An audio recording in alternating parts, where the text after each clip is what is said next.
जा जा जा जा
तम पेटक पाइब जानुचु तमर छोटिया तार टंगाटिए उखुड़ा विशेष किछु ये नौती चूड़ा कदली पतर बिड़ा दही एक मोड़ा में धसे लंबा मुला फेड़ा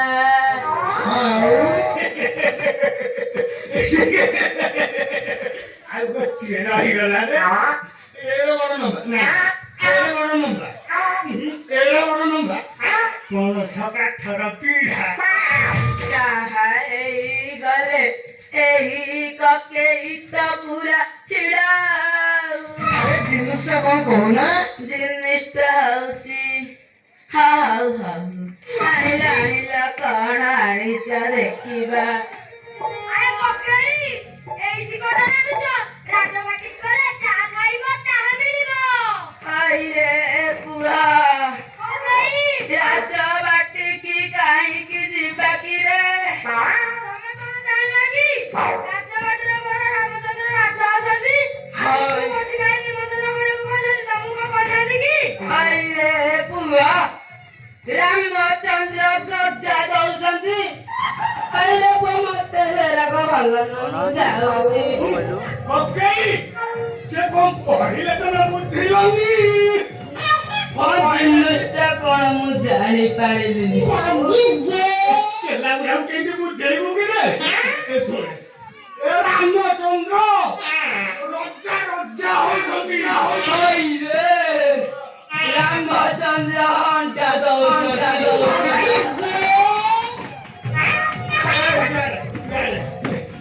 ଆରେ ପୁଅ, କାନରେ 2.5 କିଲୋ ଲିଟର ତେଲ ମାରିକି ଆସୁନୁ, ସୁଗନ୍ଧା ଭଲ ନାହିଁ।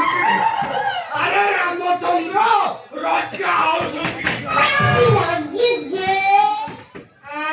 ଭଲ ଲାଗିଲା।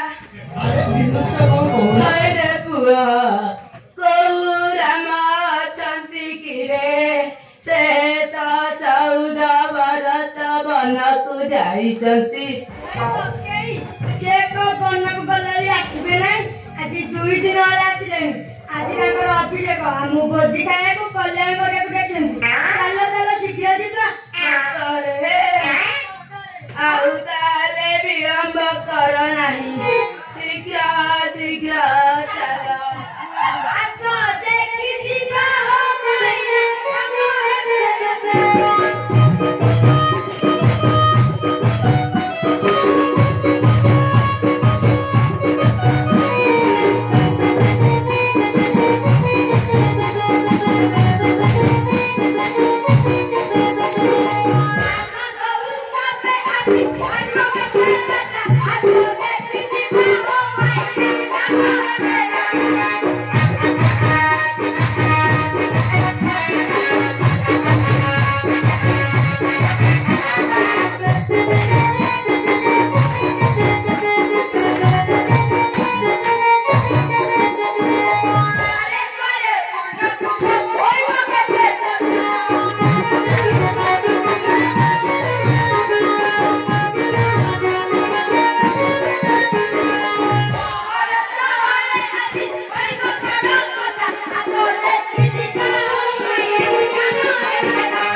अरे दिनुषा कौन कहुना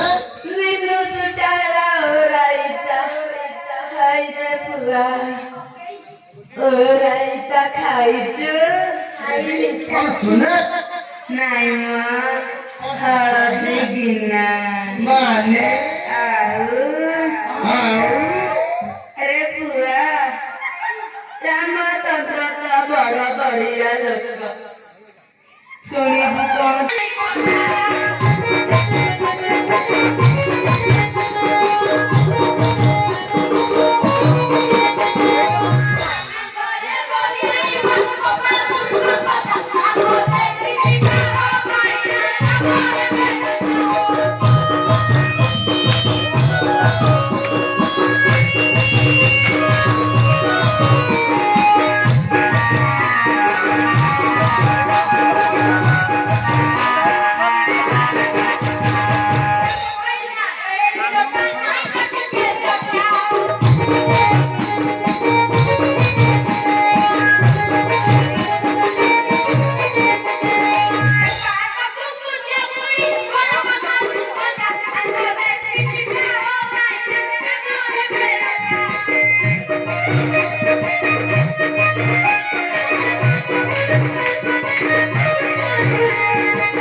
Thank